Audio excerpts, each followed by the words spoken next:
نحمده ونصلي على رسوله الكريم أما بعد فأعوذ بالله من الشيطان الرجيم بسم الله الرحمن الرحيم في بيوت أذن الله أن ترفع ويذكر فيها اسمه يسبح له فيها بالغدو والآصال رجال لا تلهيهم تجارة ولا بيع عن ذكر الله وإقام الصلاة وإيتاء الزكاة يخافون يوما تتقلب فيه القلوب والأبصار. وعن أبي هريرة رضي الله تعالى عنه أن رسول الله صلى الله عليه وسلم قال: إذا رأيتم من يبتاع في المسجد فقولوا لا أربح الله تجارتك، وإذا رأيتم من ينشد فيه ضالة فقولوا لا رد الله عليك. صدق الله مولانا العظيم وصدق رسوله النبي الكريم. اللهم صل وسلم وبارك على سيدنا مولانا محمد وعلى آل سيدنا مولانا محمد كما تحب وترضى عدد ما تحب وترضى. اللہ تعالیٰ کے محبوب گھر مساجد کے بارے میں کچھ ارشاد گزشتہ 3 جمعوں سے چل رہی تھی. مسجد کا احترام، مسجد کی عزت، مسجد کا وقار کسی انسان کے دل میں ہونا، یہ اس کے دل میں ایمان کے ہونے کی نشانی ہے. اور اللہ رب العزت نے ایک مومن کے ایمان کی حفاظت کا جو ذرائع دنیا میں مقرر فرمائے، ان میں ایک بڑا ذریعہ اس مومن کا مسجد کے ساتھ جڑا ہونا ہے. اللہ تعالیٰ نے خود اس بات کو ایمان کی نشانی اور علامت قرار دے دیا کہ جس شخص کا دل مسجد کے ساتھ جڑا ہوا ہے وہ بس اللہ پر ایمان والا ہے، یہی اس کی نشانی.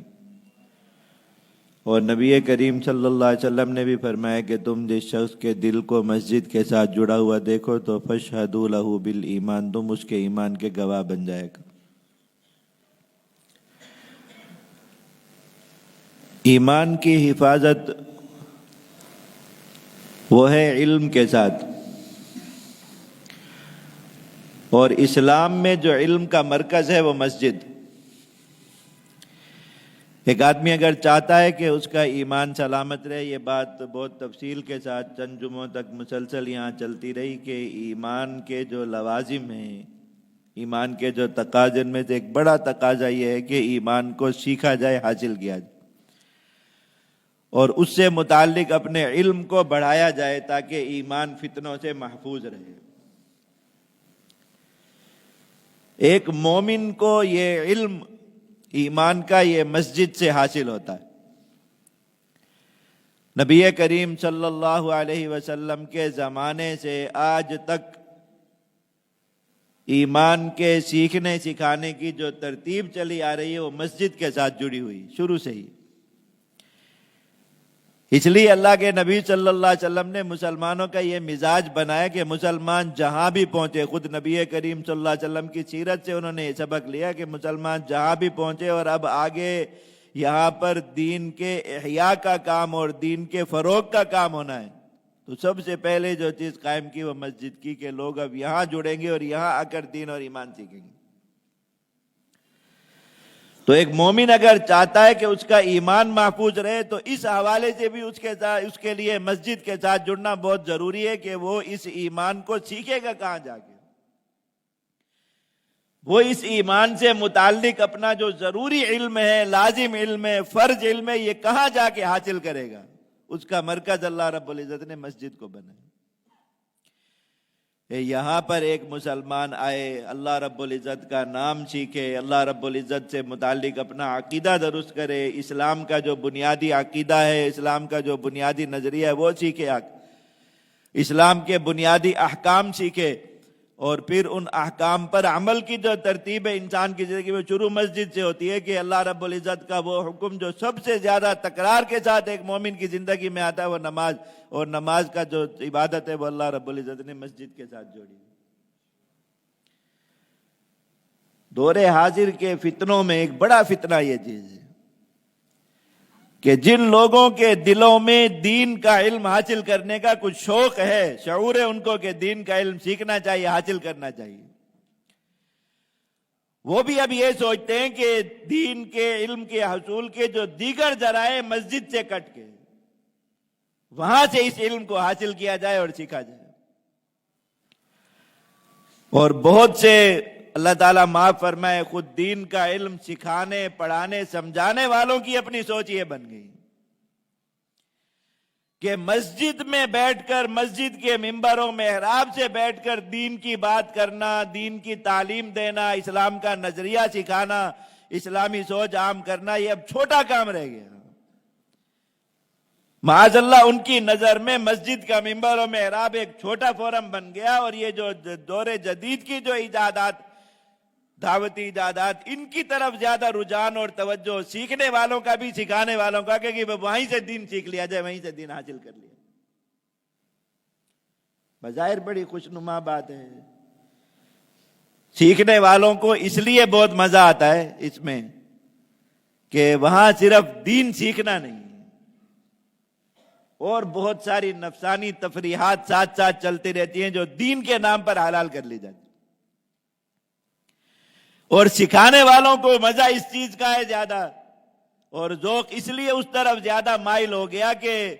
مسجد میں بیٹھ کر دین کی بات کرنے والے کو، مسجد کی چٹائی سے جڑ کے لوگوں کو دین سے جوڑنے والے کو، اللہ کے ساتھ ملانے والے کو وہ شہرت نہیں ملتی آج کل جو کسی انٹرنیٹ پہ آ جانے والے کو، یوٹیوب پہ آ جانے والے کو، کسی ٹک ٹاکر کو مل جاتی ہے۔ مولوی صاحب گمنام ہی رہتے ہیں۔ تو دو طرفہ ذہن یہ بن گیا کہ دین کے حصول کے دیگر ذرائع کو اختیار کرنا چاہیے۔ مسلمانوں کی پہلے عمومی ایک سوچ تھی، اور ہر مسجد کے ممبر و محراب سے یہی تعلیم، یہی دعوت اور یہی مسئلہ لوگوں کو سب سکھایا اور سمجھایا اور پڑھایا جاتا تھا۔ ہمارے بزرگوں سے، ہم نے اپنے اساتذہ سے، اپنے بزرگوں سے، کوئی بہت پرانے زمانے کی باتیں نہیں، ابھی جو چند سال پہلے اس دنیا سے گزرے تھے نا، کہتے ٹی وی سور کی طرح نجس العین ہے، خنزیر کی طرح۔ جیسے خنزیر ہے نا، اس کا کوئی جائز استعمال نہیں، کوئی جائز استعمال نہیں۔ تو یہ فرماتے تھے کہ یہ اسی طرح بالکل ایسا سور ہے اور ایسی ناپاک چیز ہے جس کا کوئی جائز استعمال نہیں۔ لیکن پھر خود بتانے والوں کی سوچ بدلی، اور پھر سننے والوں کی سوچ بھی ساتھ بدل گئی کہ چلو دین کی دعوت کے لیے، دین کے احکام سیکھنے کے لیے، دین کی بات سیکھنے کے لیے رکھ لیا جائے۔ جتنے لوگوں کے بھی دل و دماغ میں یہ بات ہو، ایمانداری سے صرف اللہ تعالیٰ کے سامنے اپنے آپ کو حاضر ناظر سمجھ کے اپنے دل پہ ہاتھ رکھ کے یہ بتا دیں، آپ لوگوں میں سے کسی شخص نے، یا دنیا کسی مسلمان سے بھی جا کے پوچھیں، باقی سارے دلائل کو چھوڑیں، آپ اتنی بات پوچھیں ایمانداری سے، کوئی شخص اگر آپ لوگوں میں سے کوئی جانتا ہو، یا آپ کے جاننے والے، یا دنیا کے کسی مسلمان نے بھی دیکھا ہو کہ مسلمانوں میں سے کسی شخص کے گھر میں ٹی وی موجود ہے اور وہ صرف دین سیکھنے کے کام آ رہے ہیں، ایمانداری سے بتائیے گا۔ باپ بھی اس سے دین سیکھ رہا ہے، ماں بھی دین سیکھ رہی ہے، اولاد بھی دین سیکھ رہی ہے، اس کے علاوہ اس کا اور کوئی کام اور استعمال نہیں ہے، اس سے کوئی بے حیائی نہیں سیکھی جا رہی، کوئی جو ہے وہ بے لباسی اس سے نہیں سیکھی جا رہی، کوئی اداکاری مکاری اس سے نہیں سیکھی جا رہی، کوئی دین کو دبا کرنے والی کوئی عادت، کوئی خصلت اس سے حاصل نہیں کی جا رہی، کوئی ساز گانے بجانے جتنی بھی حرام چیزیں یہ اس سے نہیں، صرف اور صرف یہ پلیت ناپاک گھر میں پڑا ہوا ہے، اور مقصد اس کا کیا ہے کہ اس سے صرف دین سیکھا جائے گا۔ آپ نے کوئی شخص ایسا زندگی میں دیکھا؟ ایمانداری سے بتائیں، کوئی شخص بھی مسلمان؟ صرف اتنی بات ہی پوچھیں۔ آپ یوٹیوب پہ جاتے ہیں کہ آپ نے مولوی صاحب کا وہاں سے فلاں مولوی صاحب کی باتیں سننی ہے، فلاں مولوی صاحب کی باتیں سننی ہے، دین حاصل کرنا ہے آپ نے وہاں سے۔ لیکن مسجد میں آنے میں تکلیف ہے، شیطان آنے نہیں دیتا۔ یہ مسجد میں انسان 2-4 منٹ پہلے آ کے، جہاں کوئی دین کی مفید بات ہو رہی ہے، اپنے وقت کو نکال 2-4 منٹ جلدی وہاں آ کے بیٹھ جائے، شیطان یہ نہیں آنے دے گا۔ وہی کہے گا بھائی جیب سے موبائل نکال کے بعد میں ذرا گھما گھما کے سن لینا۔ تو مجھے کوئی ایک فورم ایسا بتا دیجئے یہ جو سوشل میڈیا کے جتنے بھی فورم ہیں جہاں اب لوگ اس عنوان سے بہت سے لوگوں نے اس کو حلال کیا ہوا اپنے لیے، اپنی خواتین کے لیے، اپنے گھر والوں کے لیے، اپنے بچوں کے لیے کہ یہ اس سے دین سیکھیں گے، کون سی جگہ ہے جہاں آپ اس کو کھولتے ہی ڈائریکٹ دین تک پہنچ جاتے ہیں؟ آپ کو ایک دین کی بات سننے تک پہنچنے کے لیے درمیان میں کتنی بے دینی کو اپنی نظر سے گزارنا پڑتا ہے، کتنی بری چیزوں کے اوپر سے آپ کو گزرنا پڑتا ہے، اس کے بعد آپ جا کے کہیں کسی دین کی ایک بات پہ پہنچتے ہیں۔ اب وہاں بھی کیا دیکھ رہے ہیں لوگ زیادہ تر؟ جو مولوی صاحب لطیفے زیادہ سناتے ہیں، جو مولوی صاحب مسخریاں زیادہ کرتے ہیں، جو مولوی صاحب لوگوں کا مذاق زیادہ اڑاتے ہیں، جو مولوی صاحب جتنے زیادہ غیر سنجیدہ ہیں، جن مولوی صاحب کے ہاں زیادہ گالم گلوچ ہوتی ہے، زیادہ فوش باتیں ہوتی ہیں، زیادہ الٹی سیدھی باتیں ہوتی ہیں، چند لوگ اس طرح کے ہوتے ہیں، آپ کو ہمیشہ وہی آدمی مقبول ملے گا۔ آپ تجربہ کر لیجئے، کہیں حضرت مفتی تقی عثمانی صاحب دامت برکاتہم شیخ الاسلام، ان کا کہیں کوئی کلپ کھڑا ہو دین کے بارے میں، اور ساتھ کسی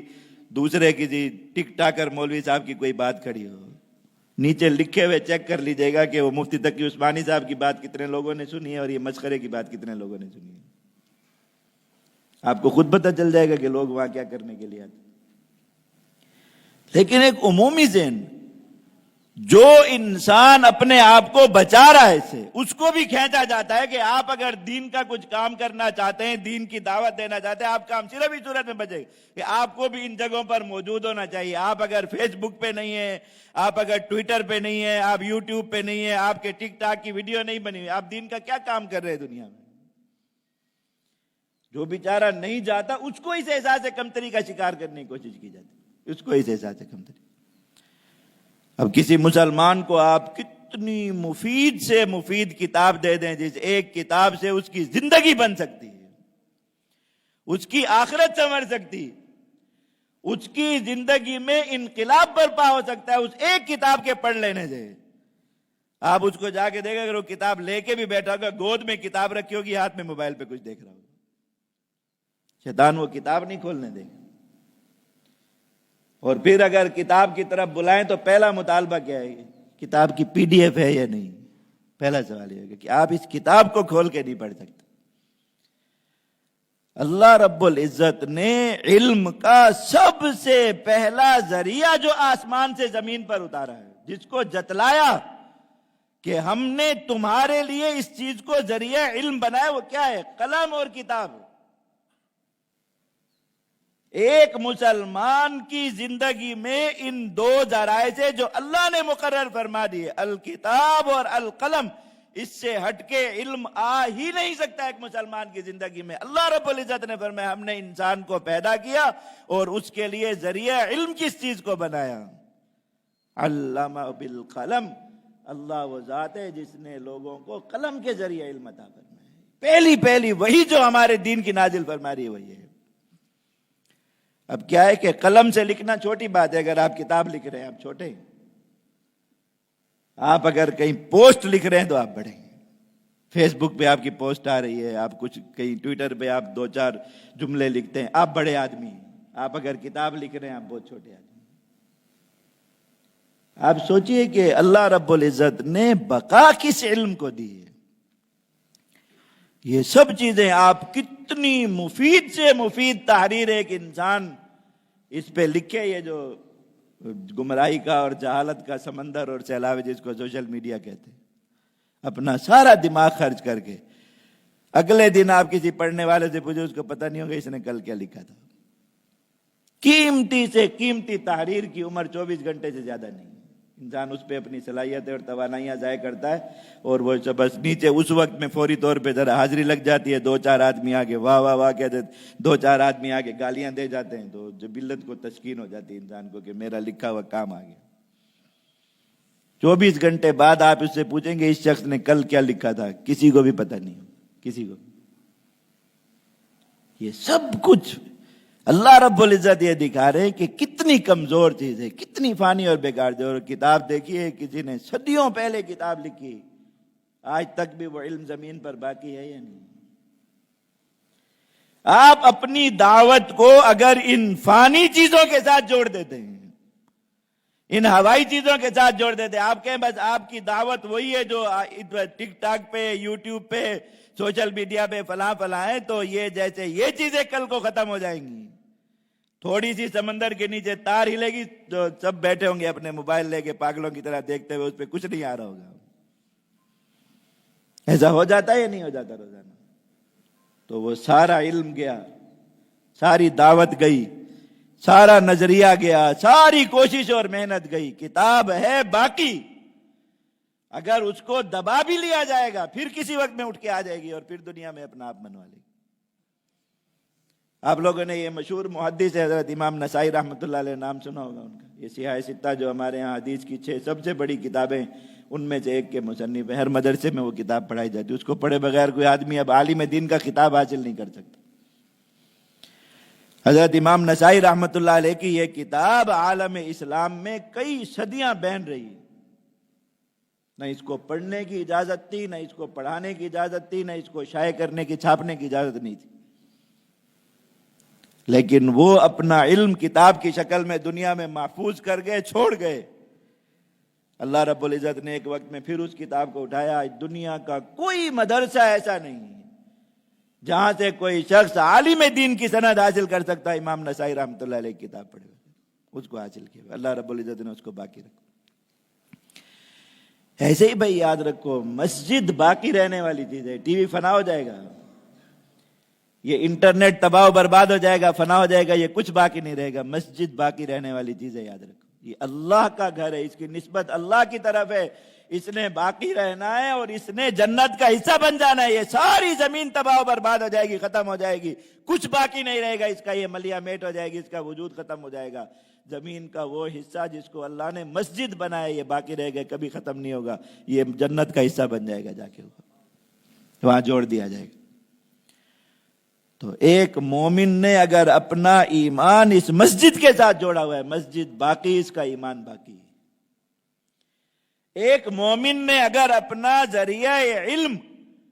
اور اپنا مدرسہ، اپنی درسگاہ اس مسجد کو بنایا ہوا ہے، مسجد باقی ہے، اس سے حاصل ہونے والا علم باقی ہے، مسجد باقی ہے، اس سے حاصل ہونے والا ایمان باقی ہے، مسجد باقی ہے، اس مسجد سے چلنے والی دعوت باقی ہے، مسجد باقی ہے، اس مسجد کے ساتھ جڑی ہوئی تحریک باقی ہے، مسجد باقی ہے، اس مسجد سے اٹھنے والا نظریہ باقی ہے۔ یاد رکھو، آپ اپنے نظریے کو، اپنے ایمان کو، اپنے علم کو جب ان فانی اور جو ہے وہ ان عارضی چیزوں کے ساتھ جوڑ دیں گے، یہ سب علم اور دین بھی سب فانی اور فنا ہو جائے گا، ختم ہو جائے گا، اس کی کوئی حقیقت دل میں نہیں بیٹھے۔ تو ایمان کو حاصل کرنے کے لیے، ایمان کو بچانے کے لیے جس علم کا حصول ضروری ہے، وہ علم بھی مومن کو کہاں سے ملتا ہے؟ مسجد سے۔ اس کے بغیر ایک مومن کے ایمان کی حفاظت نہیں ہو سکتی۔ اور مسجد سے کٹا ہوا مومن، اب دیکھ لیجئے جو طبقہ ایمانی طور پہ، نظریاتی طور پہ یہاں مسجد سے ہٹ کے دوسرے ذرائع سے علم حاصل کر کے وجود میں آ رہا ہے، ان کے علم کی کیا حالت ہے، ان کے ایمان کی کیا حالت ہے کہ اس کے اندر خیر کا پہلو بہت کم ہے، شر کا پہلو ان لوگوں کے اندر بھی بہت زیادہ۔ ہر تشکیک کا شکار ہوتے ہیں، ہر شک اور فتنے کا شکار ہوتے ہیں، ہر نئی بات کی طرف جو ہے وہ اتنی تیزی سے جا گرتے، کیونکہ مزاج اس کے ذریعے یہی بنایا جاتا ہے، مزاج اس کے ذریعے بنا۔ اور مسجد ہے، وہاں سے اللہ کی بات ہو رہی ہے، وہاں سے اللہ کی دعوت دی جا رہی، وہاں سے وہ یہ اس مسجد کا جو یہ جو مدرسہ ہے مسجد، اور اس کا جو ممبر و محراب ہے، اس کی سند دے کے کہاں جا رہی ہے، اس کا سلسلہ کہاں سے جڑ رہا ہے، اور ہمارا سارا کا سارا علم تو سند اور سلسلے کے ساتھ باقی ہے۔ ہمارے دین کو اللہ رب العزت نے جو ایک یوں سمجھیے کہ ایک معجزہ عطا فرمایا اللہ کے نبی صلی اللہ علیہ وسلم کو، ایک جس کے ذریعے آپ کا دین قیامت تک اپنی اسی شکل میں باقی رہے گا جس شکل میں اللہ رب العزت نے اس کو اتارا تھا۔ یہ معجزہ ہے نبی کریم صلی اللہ علیہ وسلم کا کہ اس علم کا ایک تسلسل ایسا تسلسل ہے کہ دین کا بہت سا حصہ آج بھی یہ مسجد اور مدرسے میں کس طرح پڑھایا جاتا ہے۔ ایک مثال آپ کو دیتا ہوں، اللہ کے نبی صلی اللہ علیہ وسلم نے حضرات صحابہ میں سے کسی صحابی کے کوئی بات یا کوئی اللہ کا کوئی حکم ارشاد فرمایا، اور اس کے ساتھ نبی کریم صلی اللہ علیہ وسلم کی کوئی خصوصی کیفیت تھی اس وقت، مثلا اللہ کے نبی صلی اللہ علیہ وسلم اس وقت مسکرائیں، یا اللہ کے نبی صلی اللہ علیہ وسلم نے اس پر اضافی کوئی جملہ اس صحابی کو فرمایا، تو نبی کریم صلی اللہ علیہ وسلم سے وہ بات نقل کرنے والے صحابی نے جب آگے اپنے شاگرد کو یا اپنے خود اس سے دین سیکھنے والے کو یہ بات بتائی، تو وہ بات بتا کے وہی کیفیت اختیار کی کہ اللہ کے نبی صلی اللہ علیہ وسلم نے اس وقت یہ کیفیت اختیار کی، اور وہ آج تک پھر اس کا تسلسل کبھی ٹوٹا نہیں، کبھی نہیں ٹوٹا۔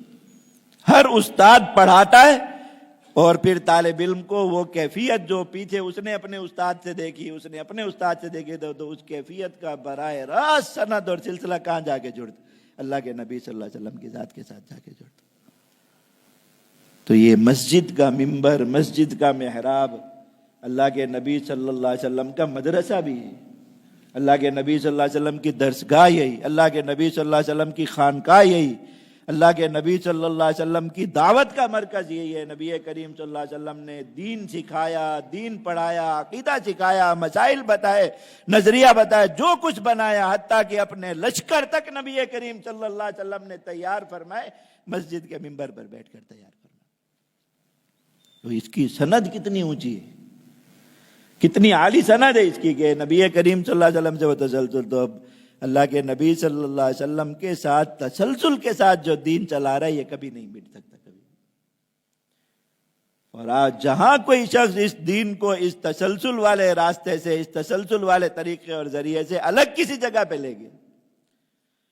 بظاہر بہت زیادہ شہرت بھی مل گئی بظاہر اس میں، اور لوگوں کی جو زیادہ اس کی طرف رغبت ہے وہ صرف اس چیز کی وجہ سے کہ دین سیکھنے کے ساتھ ساتھ گناہوں کا بہت سارا جو ہے وہ پشتارا ایسا ہے جو حلال کے زمرے میں چلا گیا۔ آپ یہ بتائیے کہ گھر کی خواتین کو اگر ایک مسلمان مدرسے نہیں بھیجتا دین سیکھنے کے لیے، کسی جو ہے وہ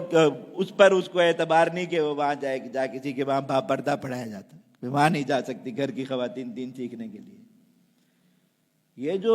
مولوی صاحب آپ نے سکرین پہ دیے ہوئے ہیں اپنی خواتین کو نعت سنانے کے لیے، نظم سنانے کے لیے، کوئی نشید سنانے کے لیے، کوئی تقریر سنانے کے لیے، دعوت دینے کے لیے، یہ مولوی صاحب اس عورت کے محرم ہیں یا غیر محرم ہیں؟ آپ سوچیے اگر ویسے ایک پردہ دار خاتون، چلو بے پردہ خواتین کی بات، مسلمانوں کے گھروں میں عموماً پردے اور حیا کا رواج ہوتا ہے، یہی مولوی صاحب اگر ممبر پر سامنے بیٹھے، آپ کی خواتین ان کے سامنے بیٹھ جائیں گی اس طریقے سے؟ سامنے بیٹھیں گے؟ ان کے نہیں بیٹھیں گے نا، پردے بٹھائیں گے۔ تو یہ سکرین پر کیسے حلال ہو گئے ہیں؟ گھر میں خواتین کھلی اجازت، دیندار گھروں میں موبائل پر اگر کوئی خاتون کسی مرد کی اسلامی ویڈیو دیکھ رہی ہے تو وہ جائز ہے، وہ کیسے حلال ہو گیا؟ وہ داڑھی والا شخص ہے یا بغیر داڑھی والا شخص ہے، وہ مولوی صاحب ہیں یا غیر مولوی صاحب ہیں، وہ دین سنا کی جو نعت سنا رہا ہے یا گانے سنا رہا ہے، وہ کوئی نعت خوان ہے یا گلوکار ہے، آپ کی خواتین کے لیے تو برابر غیر محرم ہے نا، برابر غیر محرم ہے۔ اگر کوئی عورت گانے سنتے بھی مل جائے گی اس کے ساتھ لڑ پڑیں گے، لیکن اگر وہ غیر محرم کو سامنے دیکھ کے نعت سن رہی ہے تو خوش ہو رہے ہیں، ہماری بیوی نعت سن رہی ہے، ہماری بچی نعت سن رہی ہے، اس میں کیا فرق ہے؟ داڑھی رکھنے سے وہ اس گلوکار سے اس کا جو ایک اس نسبت میں برابری ہے کہ جیسے وہ گلوکار ان خواتین کے لیے نامحرم ہے، ایسے یہ مولوی صاحب بھی نامحرم ہے، اس میں تو کوئی فرق نہیں ہے۔ وہ ایک الگ بات ہے کہ گانے سننا اور نعت سننا ان کے حکم میں فرق ہے، وہ ایک الگ چیز ہے، لیکن گلوکار کو دیکھنا یا نعت خوان کو دیکھنا اس میں کوئی فرق نہیں۔ لیکن آپ دیکھیں کہ ایک آدمی جو اس چیز کو بے پردگی کو برا بھی سمجھتا ہے، یہ شیطان اس کے ہاتھ میں آیا تو اس کے ہاں خود اس شخص کے ہاں بھی جو بے پردگی کو برا سمجھتا ہے، پردے کو ضروری سمجھتا ہے، پردے اور بے پردگی کا معیار تبدیل ہو گیا، بدل گیا یا نہیں بدل گیا؟ یہ ایک آدمی ہے، اس کے نزدیک تو پردے بے پردگی کا فرق نہیں، وہ ایک الگ ہے، ایک آدمی کے نزدیک فرق ہے، لیکن یہ شیطان اس کے ہاتھ میں ہے، اس کا معیار بدل گیا۔ آپ مولوی صاحب کے بیان پر جانے کے لیے راستے میں جتنے کنجروں، میراسیوں، بھانڈوں کی ویڈیو سے گزر رہے ہیں تو اس پہ نظر گمانا حلال ہو گیا، کیونکہ اس لیے کہ مولوی صاحب کے بیان کی طرف آپ سفر کر رہے ہیں، ادھر جا رہے ہیں، کیسے حلال ہو گیا؟ کیسے جائز ہو گیا؟ لیکن اگر آپ کو کوئی شخص یہ کہے کہ آپ دین کی بات سننے کے لیے 5 منٹ پہلے مسجد میں آ جایا کرے تو شیطان گلا گھونٹ دے گا بالکل۔ حضرت عبداللہ ابن مبارک رحمہ اللہ تعالی اپنے زمانے کے لوگوں کی بات فرما رہے ہیں، صدیوں پہلے، اور کتنا بہترین زمانہ۔ فرمایا ایسے مسلمان آ گئے کہ امام صاحب اگر مسجد میں نماز کے اندر قرات لمبی کر دیں، ایسے لگتا ہے جیسے کسی نے ان کے گلے میں پھانسی کا پھندا ڈال دیا، اس قدر بے چینی کے ساتھ کھڑے ہیں، اس قدر ایسے کسی نے گلے میں پھانسی کا پھندا ڈال دیا، گلا دب رہا ہے انسان کا، سانس رک رہا ہے، گھٹ رہا ہے، تو وہ امام صاحب کے پیچھے نماز میں اس کیفیت میں کھڑا ہوا ہے کہ امام صاحب نے لمبی سورت شروع کر دی، پتہ نہیں یہ سورت ختم ہونے تک زندہ رہے گا یا مر جائے گا نماز کے اندر۔ یہ حالت ہے، مسجد کے ساتھ یہ تعلق رہ گیا، نماز کے ساتھ یہ تعلق رہ گیا۔ بیان میں اگر دین کی کوئی بات سکھائی جا رہی ہے، سمجھائی جا رہی ہے، تو ہر 1-1.5 منٹ کے بعد خطیب سب کو دیکھ رہا ہوتا ہے کہ سب کی نظر گھڑی کی طرف جاری ہوتی ہے کہ 2 منٹ باقی، اوپر نہ ہو جائیں گے، اور اوپر جا رہے ہیں تو چہروں پر پریشانی نظر آ جائے گی بالکل۔ لیکن آپ موبائل لے کے بیٹھے، ماں آوازیں دے رہی، باپ بلا بلا کے اس بیچارے کا گلا سوکھ گیا، درد ہو گیا اس کو، بچے ساتھ بیٹھے ہوئے، وہ اس چیز کے انتظار میں کہ باپ کوئی محبت کی نظر ان کے اوپر ڈال دے، تھوڑی کوئی شفقت کی نظر ڈال دے، کوئی 2 منٹ ان سے بات کر لے، نہیں ہوگی، اس کے لیے وقت نہیں نکلے گا، کہ وہاں ایک مزہ آ رہا ہے، سرور آ رہا ہے، اور وہ شیطان کیا سمجھا رہا ہے کہ آپ دین سیکھ رہے ہیں، دین حاصل کر رہے ہیں، آپ یہاں پر اس لیے ہیں، یہ شیطان آپ کے ہاتھ میں اس لیے کہ آپ نے اس سے دین سیکھنا ہے۔ آپ یہ مولوی صاحب کو اس لیے دیکھ رہے ہیں، آپ ان کے لطیفے اس لیے سن رہے ہیں، ان کے مسخرے پن آپ اس لیے دیکھ رہے ہیں کہ آپ نے دین سیکھنا ہے، اس لیے آپ کے لیے ایسا بلا، تو اس میں اتنا مزہ آ رہا ہے کہ حقوق تک پامال ہو رہے ہیں، اس کی کوئی فکر اور پریشانی نہیں۔ اور مسجد میں 2 منٹ وقت سے پہلے آ جانا، 2 منٹ وقت کے بعد بیٹھ جانا، یہ گلے کا پھندا ہے۔ معلوم کیا ہو، ایمان نہیں جگمگا رہا، اس لیے کہ اللہ رب العزت نے یہ فرمایا کہ جس آدمی کے دل میں ایمان قائم ہو چکا، جم چکا، اس کا دل ایمان پر آ چکا ہے، تو اس کے ایمان کی تو نشانی یہی ہے کہ یہ مسجد آباد کرنے والا آدمی ہے، اس کا اصل کام دنیا میں کیا ہے، اس کی اصل لذت کہاں ہے، اس کا اصل قیام کہاں ہے، اس کو اصل مزہ کہاں رہا ہے۔ جب یہ اللہ کے گھر مسجد میں آ گیا تو یہ من آمن باللہ، یہ وہ شخص ہے جو اللہ رب العزت پر ایماندار کہلانے کے قابل ہے کہ یہ واقعی ایمان والا آدمی، اللہ رب العزت اس کے ایمان کا گواہ ہے۔ تو ذرا خود سوچ لے انسان، ہر انسان اپنا خود محاسب ہے، سب سے بہترین محاسب انسان اپنا خود ہے، سب سے بہترین مصلح انسان اپنا خود ہے، اپنی خرابی کو، اپنی برائی کو، اپنے عیب کو سب سے بہتر انسان خود جان سکتا ہے۔ تو ہر انسان خود اپنے بارے میں سوچے کہ یہ اللہ کے نبی صلی اللہ علیہ وسلم کی مسجد، یہ اللہ کی مسجد ہے، یہ رسول اللہ صلی اللہ علیہ وسلم کی مسجد، یہ اللہ کی بات ہے، رسول اللہ صلی اللہ علیہ وسلم کی بات ہے، یہ اللہ کی بات ہے جس کی سند، جس کا سلسلہ، جس کا نسب اور جس کا طریقہ کار اللہ کے نبی صلی اللہ علیہ وسلم سے ایک تواتر کے ساتھ، ایک تسلسل کے ساتھ، ایک سند کے ساتھ چلا ہوا آ رہا ہے۔ یہاں پر اس کی کیا حالت ہو رہی ہے، اور جہاں شیطان مکس کر کے جو ہے وہ دین دے رہا ہے، تھوڑا سا دین دے رہا ہے، ساتھ آپ کو بہت 80%، 90% تک برائیوں میں، گناہوں میں، اور جو ہے بد نظریوں میں، بری چیزیں سننے میں، بیکار باتوں میں، لغو میں، ان چیزوں میں لگانے کے بعد 5% دین دیر تک رسائی آپ کو دے رہا ہے۔ دل کہاں لگ رہا ہے، مزہ کہاں آ رہا ہے؟ موبائل تو جو ہے کوئی ایسی چیز نہیں جس میں دل لگنے کو اللہ رب العزت کے ساتھ قرب کی نشانی قرار دیا جا سکے، وہاں دل زیادہ لگ رہا ہے۔ جو مسجد ہے جہاں اگر دل لگ جاتا، پچھلے جمعہ حدیث بیان کی تھی کہ اللہ رب العزت فرما رہے ہیں کہ میرا بندہ جب مسجد کو اپنا گھر بنا کے، اپنا وطن بنا کے وہاں بیٹھ گیا، تو اللہ رب العزت اس طرح خوش ہو رہے ہیں، میں ایسے خوش ہو رہے ہیں جیسے کسی کا گمشدہ رشتہ دار، کوئی گمشدہ عزیز، کوئی گمشدہ پیارا اس کے گھر واپس لوٹا ہے، وہ اس طرح خوش ہو رہے ہیں۔ اللہ رب العزت کو کیا حاجت ہے کہ بندے اللہ رب العزت کو سجدے کریں؟